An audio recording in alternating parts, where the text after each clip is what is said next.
सबको जय मसीह की। अंत के दिनों की भविष्यवाणी वचन यूट्यूब चैनल में आपका स्वागत है। आज के हम इस वीडियो में मत्ती 24 के बारे में हम बाइबल स्टडी करेंगे और मत्ती 24 के अंदर रैप्चर के बारे में देखेंगे।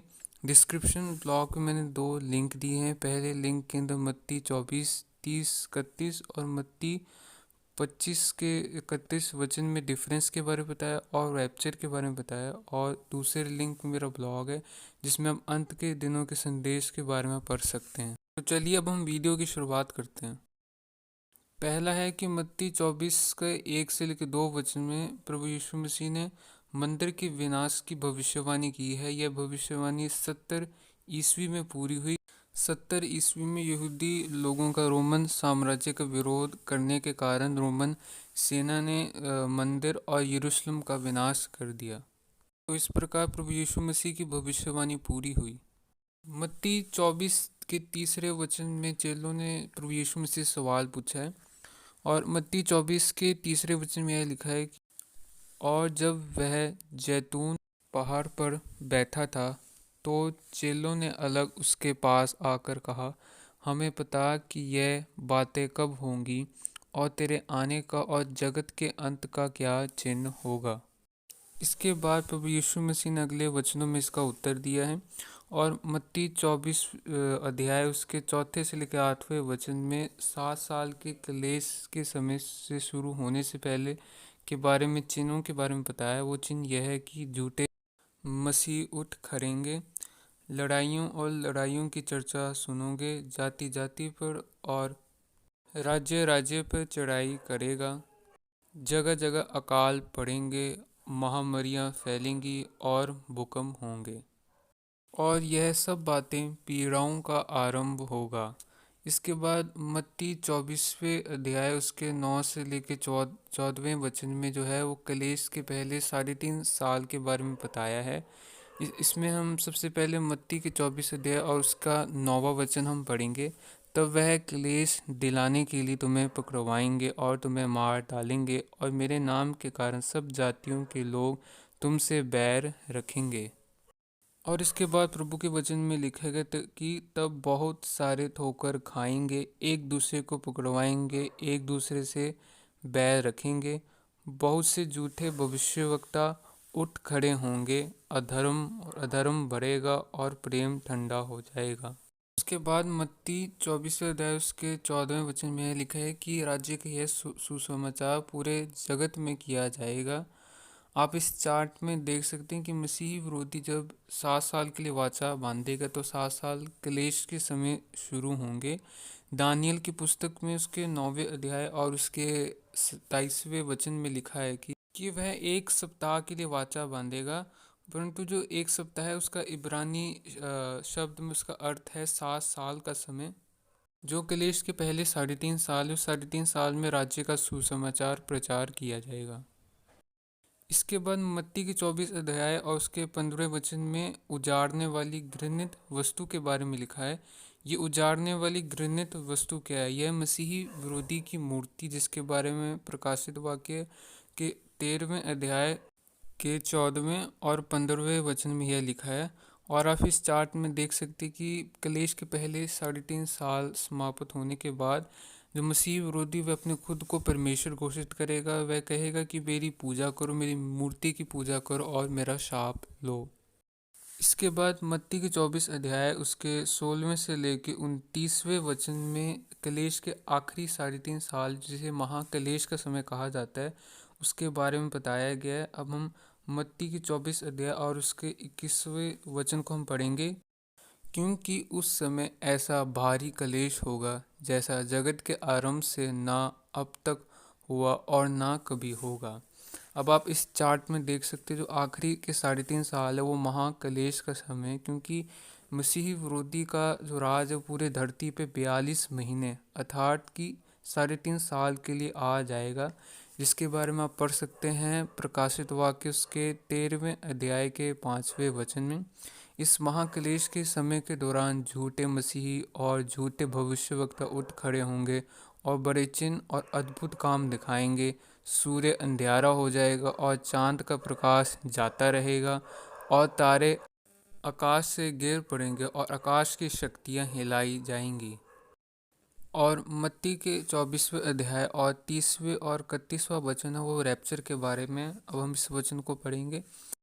तब मनुष्य के पुत्र का चिन्ह आकाश में दिखाई देगा और तब पृथ्वी के सब कुलों के लोग छाती पीटेंगे और मनुष्य के पुत्र को बड़ी सामर्थ्य और ऐश्वर्य के साथ आकाश के बादलों पर आते दिखेंगे। और वह तुरही के बड़े शब्द के साथ अपने स्वर्गदूतों को भेजेगा और वह आकाश के इस छोर से उस छोर तक चारों दिशा से उसके चुने हुओं को इकट्ठा करेंगे।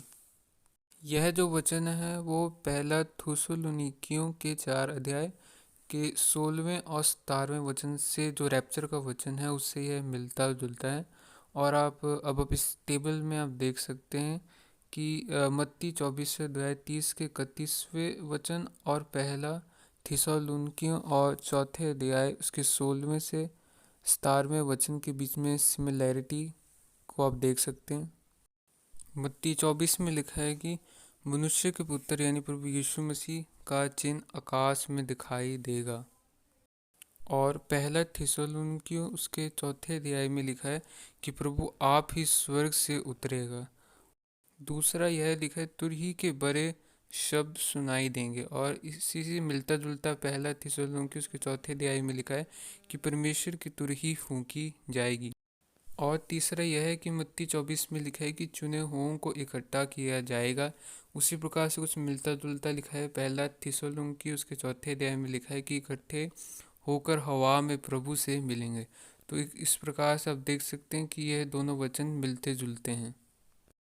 अब मैं आपका ध्यान जो है मत्ती 24 के 29वें वचन के चिन्हों पर केंद्रित करना चाहता हूँ। उसमें लिखे हुए जो चिन्ह हैं उन चिन्हों पूरे होने के बाद ही रैप्चर होगा, जिसके बारे में अभी हमने पढ़ा है मत्ती 24 के 30 और 31वें वचन में। अब आप इस टेबल में देख सकते हैं कि सूर्य का अंधियारा होना, छठवीं मोहर, चौथी तुरही और पांचवी तुरही पर यह चिन्ह पूरा होता है। और चांद का अंधियारा होना, चौथी तुरही पर यह चिन्ह पूरा होता है। और तीसरा चिन्ह यह है कि तारे आकाश से गिरेंगे, यह चिन्ह छठवीं मोहर, दूसरी तुरही, तीसरी तुरही और पांचवी तुरही पर पूरा होगा। और चौथा चिन्ह यह है कि आकाश की शक्तियां हिलाई जाएंगी, यह चिन्ह छठवीं मोहर पर पूरी होगी। और अब यह देख सकते हैं कि यहाँ पे जो चिन्ह है वह सभी पांचवी तुरही के फूकने तक पूरे हो जाते हैं। तो पांचवी तुरही के फूकने के बाद ही रैप्चर होगा। जो रैप्चर होगा वो सातवीं तुरही के फूकने पे होगा। यह रैप्चर सातवीं तुरही के फूकने पर क्यों होगा, इसके 7 कारण हैं। उन 7 कारणों में से पहला कारण यह है कि सातवीं तुरही आखिरी तुरही है। इस आखिरी तुरही के बारे में आप बाइबल में पढ़ सकते हैं। पहला कोरिन्थियों उसके 15वें अध्याय के 52वें वचन में यह लिखा है, और यह क्षण भर में पलक मारते ही अंतिम तुरही फूंकते ही होगा, क्योंकि तुरही फूकी जाएगी और मुर्दे अविनाशी दशा में उठाए जाएंगे और हम बदल जाएंगे। तो आप देख सकते हैं कि अंतिम तुरही यानी आखिरी तुरही के फूंकने पर रैप्चर होगा। जो ये आखिरी तुरही शब्द हम बताते कि आखिरी तुरही फूंकने से पहले कुछ और तुरही फूकी जाएगी। जो ये आखिरी तुरही है वह सातवीं तुरही है, जिसके बारे में लिखा है प्रकाशित वाक्य उसके 11वें अध्याय के 15वें वचन में लिखा है। सातवीं तुरही की फूकने से पहले 6 और तुरही फूकी जाएगी। और दूसरा पॉइंट यह है कि रैप्चर भेद की बात है। पहले कोरिन्थियों उसके 15वें वचन और 91वें वचन में यह लिखा है। और ठीक उसी प्रकार से सातवीं तुरही के फूकने को भेद की बात बताया गया है, जिसके बारे में पढ़ सकते हैं प्रकाशित वाक्य उसके 10वें अध्याय के 7वें वचन में यह लिखा है, वर्णन 7वें स्वर्गदूत के शब्द देने के दिनों में जब वह तुरही फूकने पर होगा तो परमेश्वर का वह भेद पूरा हो जाएगा जिसका सुसमाचार उसने अपने दास भविष्यवक्ताओं को दिया था। सातवीं तुरही के फूकने पर रैप्चर का जो गुप्त भेद पूरा हो जाएगा जो परमेश्वर ने अपने दास भविष्यवक्ताओं को दिया था। और तीसरा पॉइंट यह है कि प्रकोप से पहले रैप्चर। अब आप इस स्क्रीन में देख सकते हैं कि जो पहले 7 मोहरों और 7 तुरियां हैं, यह परमेश्वर के दंत की आज्ञा को प्रकट करते हैं। और परमेश्वर के प्रकोप के साथ सोने के यह कटोरे जो हैं, वे परमेश्वर के प्रकोप को प्रकट करते हैं। अब हम पढ़ेंगे पहला थिस्सलुनीकियों उसके पहला अध्याय उस 10वें वचन में यह लिखा है कि और उसके पुत्र के स्वर्ग पर से आने की प्रतीक्षा करते रहो, जिसे उसने मरे हुओं में से जिलाया, अर्थात यीशु को, जो हमें आने वाले प्रकोप से बचाता है।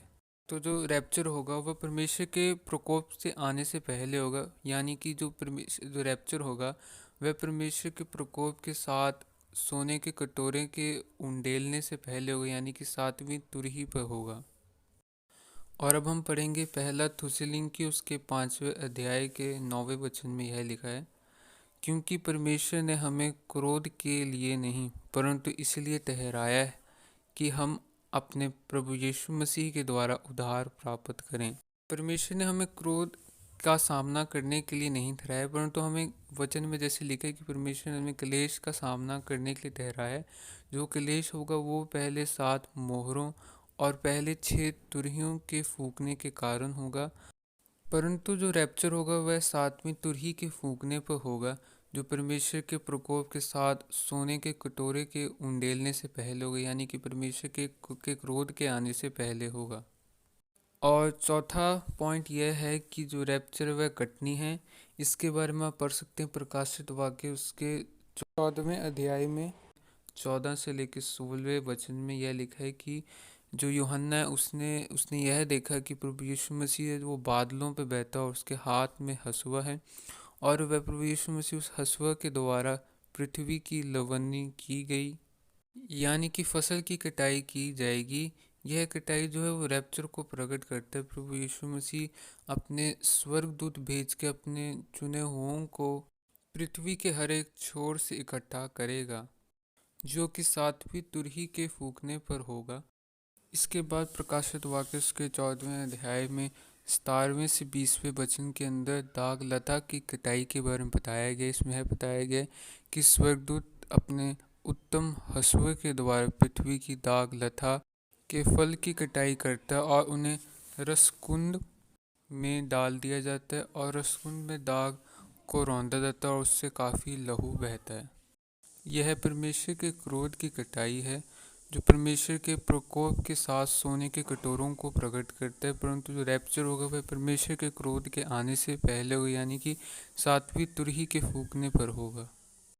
और 5वां कारण यह है कि परमेश्वर के दासों के माथे में मोहर लगनी। 7वीं तुरही के फूकने से पहले परमेश्वर के दासों के माथे में मोहर लगाई जाएगी, जिसके बारे में पढ़ सकते हैं प्रकाशित वाक्य उसके 7वें अध्याय के 3रे वचन में, और प्रकाशित वाक्य उसके 9वें अध्याय के 4थे वचन में यह लिखा है। और छठा कारण यह है कि मत्ती 24वें अध्याय के 29 की चिन्ह और मत्ती 24वें अध्याय के 29वें वचन की चिन्ह यह है कि सूर्य अंधेरा होगा, चंद्रमा अंधेरा होगा, तारे आकाश से गिरेंगे और आकाश की शक्तियां हिलाई जाएंगी। ये सभी चिन्ह जो हैं वो 5वीं तुरही के फूकने पर पूरे होंगे। जो रैप्चर होगा वो 5वीं तुरही के फूकने के बाद होगा। जो रैप्चर होगा वो 7वीं तुरही के फूकने पर होगा। और अगला पॉइंट है नंबर 7। 7वीं तुरही के जो 7 नंबर है वह रैप्चर से जुड़ा हुआ नंबर है। अब हम बाइबल में से इसके कुछ उदाहरण देखते हैं। पहला उदाहरण है हनोक, जिसके बारे में लिखा है उत्पत्ति उसके 5वें अध्याय और 24वें वचन में यह लिखा है कि उसका रैप्चर हो गया, अर्थात वह स्वर्ग में उठा लिया गया था। और यहूदा के 14वें वचन में यह लिखा है कि वह आदम से 7वीं पीढ़ी का था। तो इस प्रकार से यहाँ पे जो नंबर 7 है वह रैप्चर से जुड़ा हुआ है। और दूसरा उदाहरण यह है कि परमेश्वर सिद्ध है, और यह जो नंबर 7 है यह परमेश्वर की सिद्धता को भी प्रकट करता है। परमेश्वर के वचन में लिखा है कि परमेश्वर का वचन सिद्ध है। और भजन सहायता उसके 12वें अध्याय के 6वें वचन में यह लिखा है कि परमेश्वर का वचन पवित्र है और उसे 7 बार निर्मल किया गया है। इसके अलावा प्रकाशित वाक्य उसके 5वें अध्याय के 6वें वचन में एक वध किए हुई मेमने के बारे में बताया है कि जो कि प्रभु यीशु मसीह है, उसके 7 सींग है और 7 आंखें हैं, और ये परमेश्वर की 7 आत्माएं हैं। तो इस प्रकार से जो 7 नंबर और परमेश्वर की सिद्धता के साथ जुड़ा हुआ है। इसके अलावा पहला यूहन्ना उसके 3 अध्याय और उसके 2 वचन में लिखा है कि जब प्रभु यीशु मसीह प्रकट होंगे तो हम परमेश्वर के समान सिद्ध हो जाएंगे, हम अविनाशी और अमरता को पहन लेंगे। इस प्रकार से जो नंबर 7 है वह रैप्चर से जुड़ा हुआ नंबर है। और आप इस चार्ट में देख सकते हैं जो आखिरी के 3.5 साल है वो महाक्लेश के समय को प्रकट करता है। इसी महाक्लेश के समय में 7वीं तुरही के फूकने पर रैप्चर होगा। अब आप स्क्रीन पर देख सकते हैं कि मत्ती 24 के 32वें से लेके 35वें वचन में अंजीर के पेड़ के दृष्टांत के बारे में बताया गया है। और मत्ती 24 अध्याय उसके 36वें से लेके 44वें वचन में रैप्चर के दृष्टांत के बारे में बताया गया। और मत्ती के 24वें अध्याय के 45वें वचन से लेकर 91वें वचन में विश्वास योग्य दास और दुष्ट दास का दृष्टांत के बारे में बताया गया है।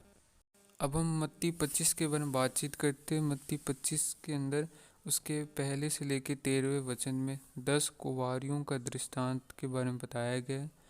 और मत्ती 25 के 14वें से लेकर 30वें वचन में 3 दासों का दृष्टांत बताया गया है। और मत्ती 25 अध्याय के 31 से लेकर 32वें वचन में प्रभु यीशु मसीह का दूसरा आगमन और न्याय के बारे में बताया गया है।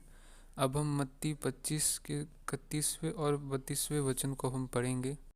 जब मनुष्य का पुत्र अपनी महिमा में आएगा और सब स्वर्गदूत उसके साथ आएंगे तो वह अपनी महिमा के सिंहासन पर विराजमान होगा और सब जातियां उसके सामने इकट्ठी की जाएंगी। और जैसा चरवाहा भेड़ों को बकरियों से अलग कर देता है वैसे ही वह उन्हें एक दूसरे से अलग करेगा। अब आप इस टेबल के अंदर मत्ती 24 के 30 और 31वें वचन और मत्ती 25 के 31वें और 32वें वचन के बीच में डिफरेंस को बताया गया है। जो पहले वचन में मत्ती 24 के 30 और 31वें वचन में रैप्चर के बारे में बताया गया है, और मत्ती 25 के 31वें और 32वें वचन में प्रभु यीशु मसीह का दूसरा आगमन के बारे में बताया गया है। मत्ती 24 के अंदर तुरही के बड़े शब्द सुनाई देंगे ऐसा लिखा है, परंतु मत्ती के 25वें अध्याय में तुरही का कोई जिक्र नहीं किया गया है। मत्ती 24 में चुने हुओं को इकट्ठा किया जाएगा ऐसा लिखा है।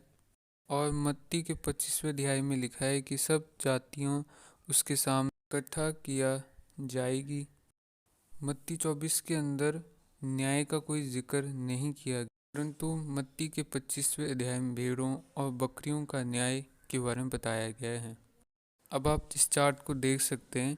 7 साल क्लेश के समय के समाप्त होने के बाद प्रभु यीशु मसीह का दूसरा आगमन होगा।